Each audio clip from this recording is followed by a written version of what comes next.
The morning sun cast long shadows across the Tunisian desert as Private First Class Tommy Henderson clutched his rifle with trembling hands. February 14th, 1943 would forever be etched in his memory as the day American confidence met German steel in the unforgiving sands of North Africa. The wind carried the distant rumble of approaching panzers, a sound that would haunt the survivors of what would become known as the Battle of Kasserine Pass. Major General Lloyd Frednell sat in his underground bunker, 70 miles behind the front lines, studying maps with the detached confidence of a man who had never faced or win Rommel's Afrika Korps in battle. The American Second Corps, fresh from training camps in Georgia and California, was about to receive its baptism by fire against one of Germany's most experienced desert commanders. Frednell's dispersed defensive positions stretched thin across the Tunisian landscape, a tactical decision that would prove catastrophic in the coming days. Colonel Alexander Stark of the 1st Armored Division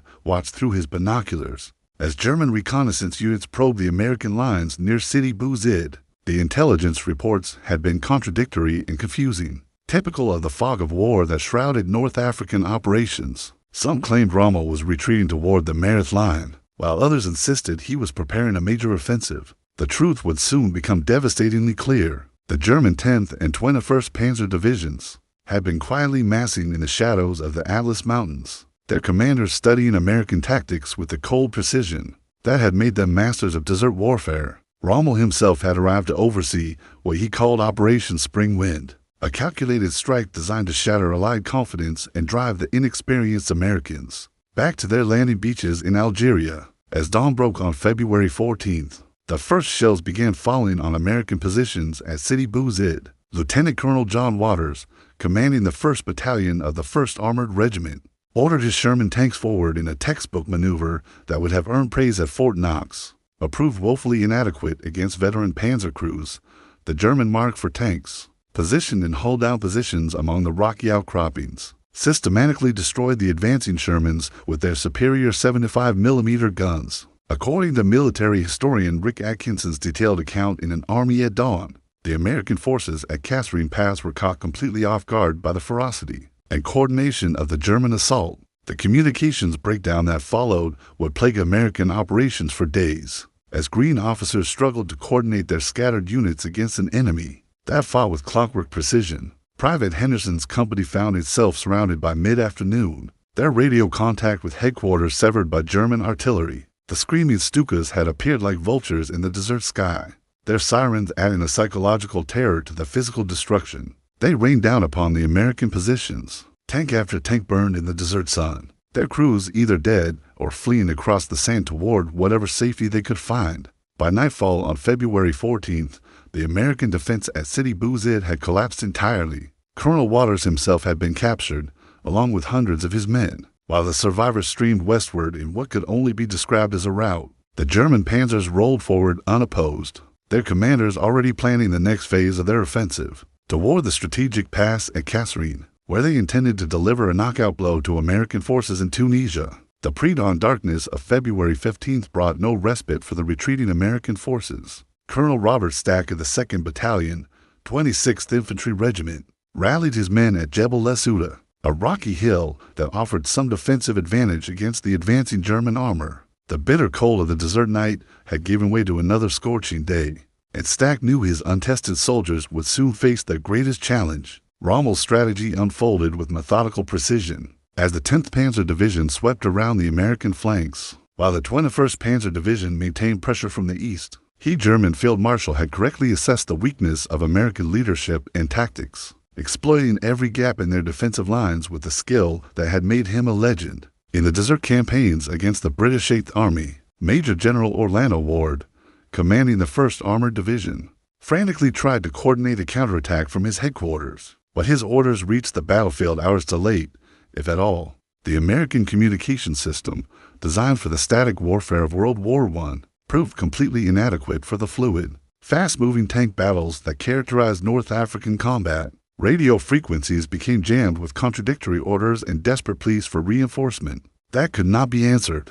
Captain Bruce Clark of the Combat Command B found himself commanding the only organized American resistance. As German panzers surrounded Jebel Lesouda, his mixed force of infantry, artillery, and the few remaining Sherman tanks fought with desperate courage. but they were hopelessly outmatched by the veteran German crews who had learned their deadly trade. In the campaigns across France and Russia, the Luftwaffe maintained air superiority throughout the engagement, with Messerschmitt fighters strafing American supply columns, while Stuka dive bombers systematically destroyed every American strong point. The psychological impact of the Stukas proved almost as devastating as their bombs, as the inexperienced American troops had never experienced the terror of aerial attack in combat conditions. By noon on February 15th, the situation had become critical for the isolated American garrison at Jebel Lesouda. German artillery, precisely directed by forward observers who had infiltrated American lines during the night, began a systematic bombardment that turned the rocky hill into a hellscape of exploding shells and flying stone fragments. The Americans had no choice but to attempt a breakout before their position became completely untenable. Private Henderson, one of the few survivors from his original company, joined the desperate dash across open ground toward American lines near Spitla. German machine gunners, positioned in concealed positions along the route, cut down dozens of fleeing soldiers with methodical efficiency. The retreat became a massacre as panzer crews engaged individual soldiers with their machine guns, treating the withdrawal as little more than target practice. Lieutenant Colonel Louis Hightower, commanded the remaining elements of Combat Command A, made the painful decision to abandon his heavy equipment and attempt to save his men through a fighting withdrawal. The American tanks, those few that remained operational, covered the retreat of the infantry, sacrificing themselves in a series of desperate last stands that bought precious time for the foot soldiers to reach safety. The German advance continued relentlessly as Rommel pushed his forces toward the critical crossroads at Spitla. American engineers frantically prepared demolition charges to destroy bridges and supply dumps, but the speed of the German advance left little time for proper preparation. Many strategic positions fell intact into German hands, providing Rommel with the fuel and ammunition needed to continue his offensive toward the Kasserine Pass itself. As darkness fell on February 15th, the full scope of the American disaster began to emerge. Entire battalions had ceased to exist as organized fighting units, their survivors scattered across the desert or marching into German captivity. The road to Kasserine Pass lay open, and with it, the possibility that Rommel might achieve his ultimate objective of driving the Allies completely out of Tunisia and back to their landing beaches in Algeria. February 16th dawned with the ominous rumble of German armor approaching the narrow defile of Kasserine Pass. Colonel Alexander Stark, now commanding the hastily assembled defensive forces at the pass, surveyed his meager resources with growing desperation. The natural funnel of the mountain pass should have favored the defenders, but Stark knew his men were demoralized, poorly equipped, and facing an enemy that had already proven their superiority in desert combat. The strategic importance of Kasserine Pass could not be overstated in the broader context of the North African campaign. This narrow corridor through the western dorsal mountains represented the gateway to Algeria and the vital supply bases that sustained the entire Allied presence in North Africa. If Rommel could break through here, the consequences would extend far beyond Tunisia, potentially forcing the Allies to abandon their foothold on the continent entirely. Brigadier General Paul Robinette, commanding Combat Command B of the 1st Armored Division, had managed to establish defensive positions on the heights overlooking the pass. His force consisted of the remnants of several shattered battalions, cobbled together into an improvised battle group that represented the last organized American resistance between Rommel and the Algerian border. The men who took positions among the rocky outcroppings were the survivors of Sidi Bouzid and Spitla, their confidence shaken but their determination hardened by the bitter lessons of defeat. The German assault began at first light with a massive artillery barrage that echoed through the mountain valleys like thunder. Colonel Rudolf Lang's Battle Group Lang, spearheading the German advance, included elements of both the 10th and 21st Panzer Divisions, supported by Italian Bersaglieri troops who had proven their worth in previous desert campaigns. The coordination between German and Italian forces demonstrated the level of tactical sophistication that American commanders were only beginning to appreciate. Private Henderson, now serving as a runner between forward positions, witnessed the systematic destruction of American defensive positions as German 88mm guns picked off individual foxholes with surgical precision. The legendary dual-purpose guns, originally designed as anti-aircraft weapons, proved devastatingly effective against both American armor and infantry positions. Each shot seemed to find its mark with mechanical precision, testimony to the superior training and experience of German artillery crews. as described in Stephen Ambrose's comprehensive study of the North African Campaign. The Battle of Kasserine Pass represented a watershed moment in American military development, forcing a complete reassessment of tactics, leadership, and training methods that would ultimately contribute to Allied victory in later campaigns. Major Robert Moore of the 2nd Battalion, 16th Infantry Regiment, coordinated the defense of the northern approaches to the pass with a mixed force of engineers, artillery, and infantry that had been thrown together from various scattered units. The Americans fought with individual courage, but their lack of coordination and experience showed in every engagement. German battle groups moved with the fluid precision of a well-oiled machine, while American units struggled to maintain communication and coordinate their defensive efforts. The narrow confines of the pass created a killing field, where German mortars could concentrate their fire with devastating effect. American casualties mounted steadily throughout the day as medics crawled through the rocky terrain, trying to evacuate wounded soldiers under constant enemy fire. The desert heat intensified the suffering of the wounded, while the limited water supplies made every hour of combat a test of endurance as well as courage. By afternoon, German infiltration tactics had begun to tell as small groups of enemy soldiers worked their way around the American flanks, threatening to cut off the defenders' line of retreat. Colonel Stark faced the terrible decision of whether to hold his position and risk encirclement, or conduct a fighting withdrawal that might open the pass to German exploitation. The weight of command and combat bore down on officers who had learned their trade in peacetime exercises, but now faced life and death decisions with consequences that extended far beyond their immediate commands. As the sun set on February 16th, the outcome of the battle remained in doubt, but the initiative clearly lay with the attacking German forces. The pass itself remained in American hands, but barely, and Rommel's forces were already probing for weaknesses that might allow them to achieve the breakthrough that would crown their North African offensive with complete success. The third day of battle, February 17th, brought Rommel himself to the front lines at Kasserine Pass. The Desert Fox surveyed the American positions through his field glasses with a calculating eye that had made him one of Germany's most feared commanders. The narrow pass stretched before him like a medieval gateway,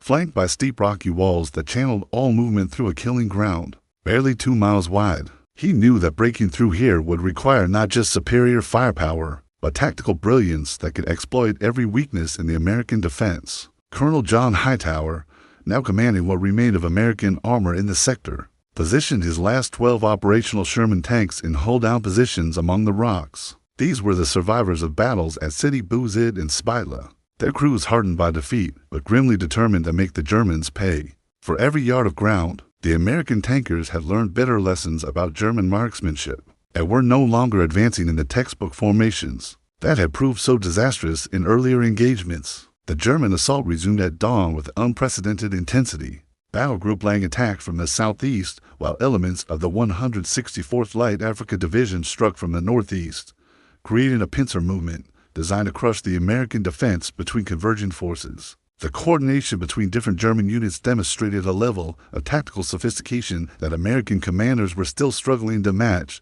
despite their theoretical training at staff colleges. Private Henderson found himself manning a Browning automatic rifle in a hastily constructed stone sanger overlooking the main road through the pass. The weapon had belonged to his squad leader, killed the previous day by German artillery, and Henderson had never been properly trained on the bar. Around him, other survivors from various units held whatever weapons they could find, creating a desperate last line of defense that existed more on courage than tactical planning. The sound of approaching panzers grew louder as marked for tanks emerged from the morning haze, their long-barreled guns traversing methodically as they searched for targets. Among the American positions, the psychological impact of German armor had proven almost as devastating as their firepower, and Henderson felt his hands trembling as he watched the steel monsters advance. With mechanical precision, Major William Kern of the 1st Battalion, 6th Armored Infantry Regiment, coordinated the defense from a command post carved into the rocky wall of the pass. His radio crackled with desperate messages from isolated units,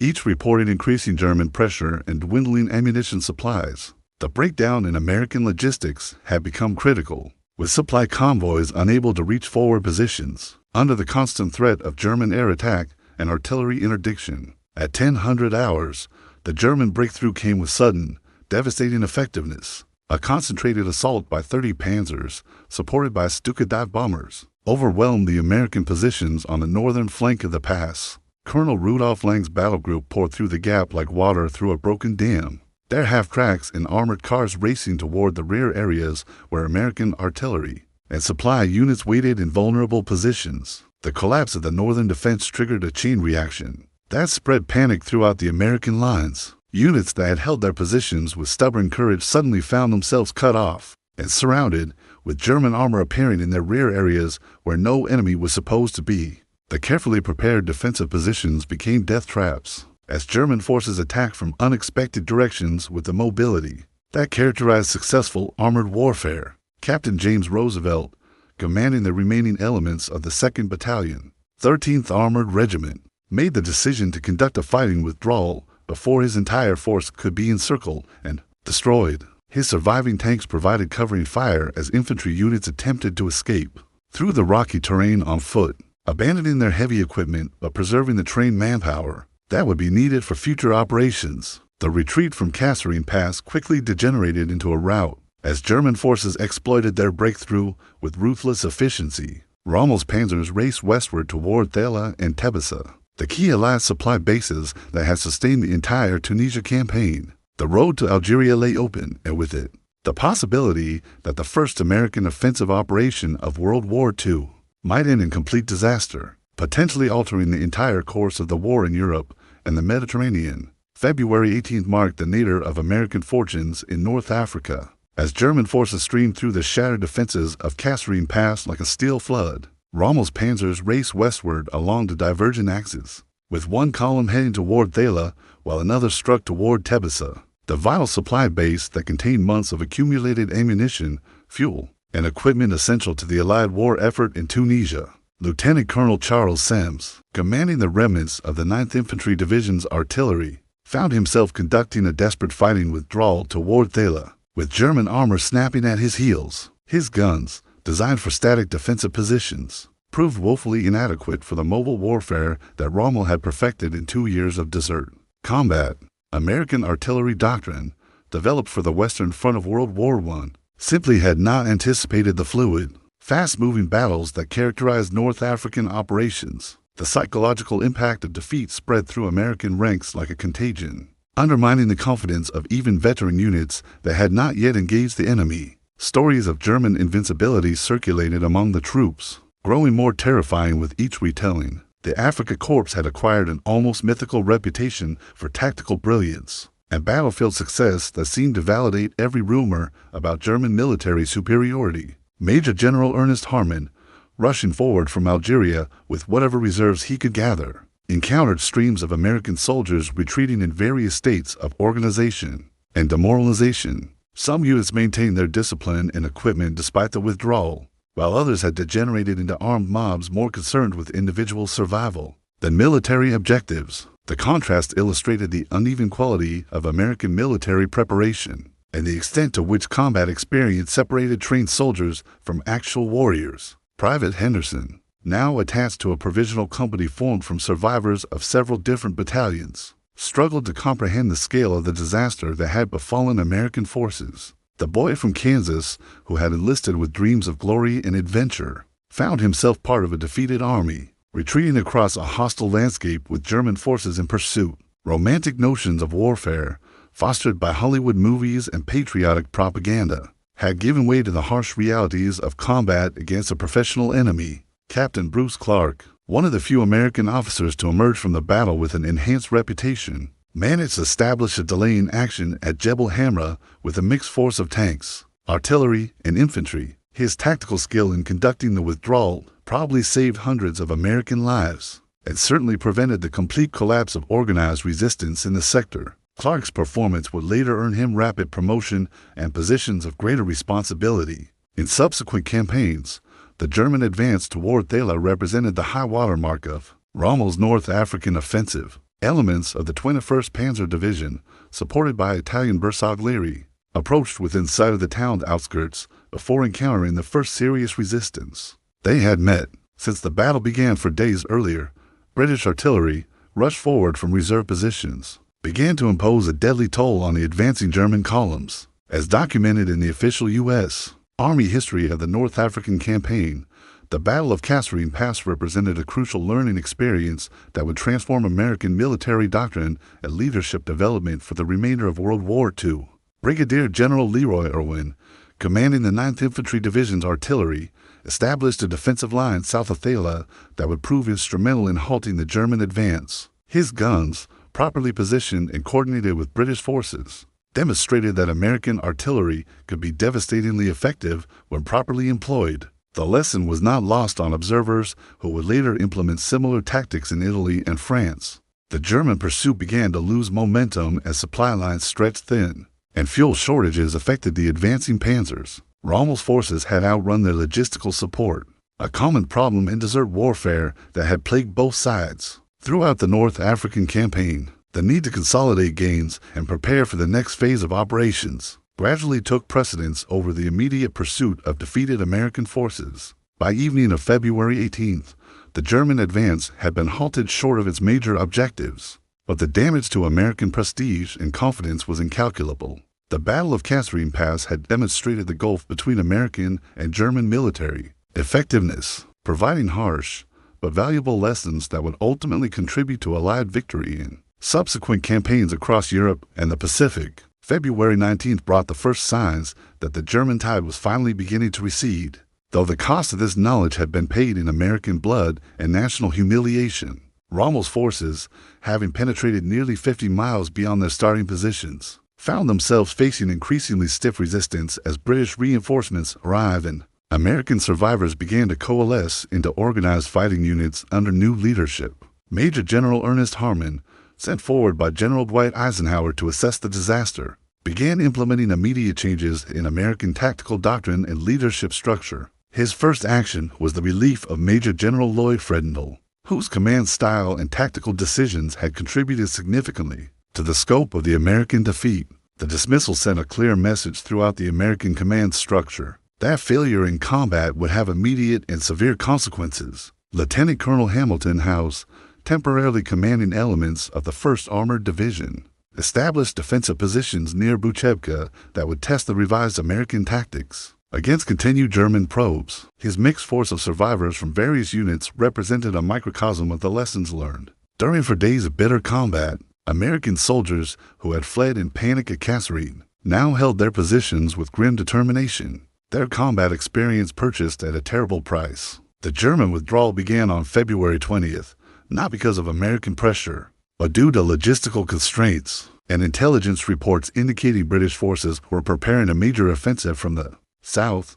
Rommel's strategic instincts told him that the Kasserine operation had achieved its primary objectives of disrupting Allied plans and demonstrating German capabilities, but further advance would risk his forces without corresponding strategic gains. Private Henderson, now serving as a squad leader due to casualties among the non-commissioned officers, participated in the cautious American pursuit of withdrawing German forces. The roles had been reversed, but the Americans advanced with none of the confidence that had characterized German movements during the offensive phase of the battle. Every rise in the ground might conceal an ambush. Every abandoned position might contain booby traps or mines. Colonel Benjamin Davis, commanding the provisional brigade formed from 1st Armored Division survivors, coordinated the reoccupation of Kasserine Pass with a combined force that included French colonial troops and British artillery units. The international composition of the force demonstrated the extent to which the American defeat had necessitated Allied cooperation to restore the military situation in Tunisia.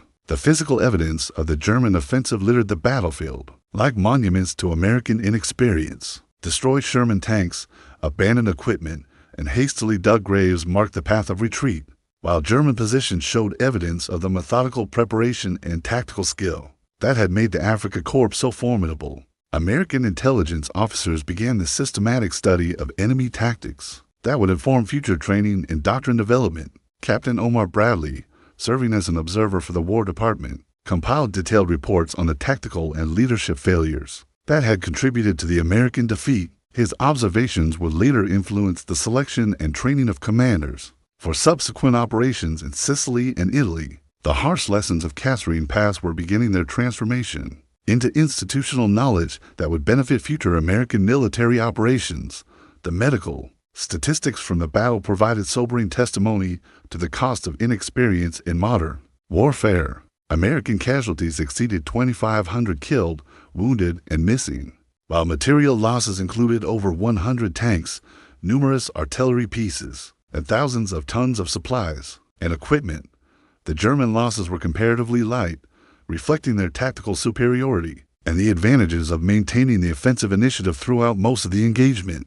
By February 22nd, the last German forces had withdrawn through Kasserine Pass, leaving behind a transformed American army that had paid tuition in blood for lessons that could not have been learned in peacetime training. The survivors of the battle carried with them hard-won knowledge about the realities of combat against a professional enemy, experience that would prove invaluable in the campaigns that lay ahead across the Mediterranean and into the heart of Nazi-occupied Europe. The aftermath of the Battle of Kasserine Pass extended far beyond the immediate tactical consequences, rippling through the American military establishment like seismic shockwaves that would reshape doctrine, leadership, and national understanding of modern warfare. March 1, 1943, found the remnants of the American Second Corps reorganizing under new leadership, their bitter experience transforming from immediate trauma into the foundation of future victory. General George Patton arrived to assume command of the Second Corps with characteristic bombast, an immediate impact on military discipline and morale.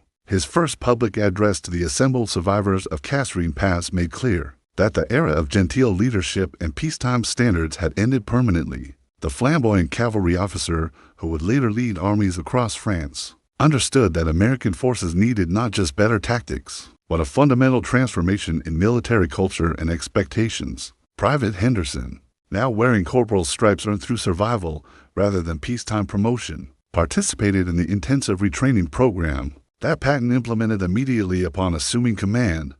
The lessons learned in combat were systematically incorporated into new tactical procedures, while the psychological scars of defeat were addressed through rigorous training designed to rebuild confidence and competence simultaneously. The strategic implications of the Kasserine defeat reverberated through Allied councils in London and Washington, forcing a complete reassessment of American military capabilities and the timeline for major offensive operations in Europe.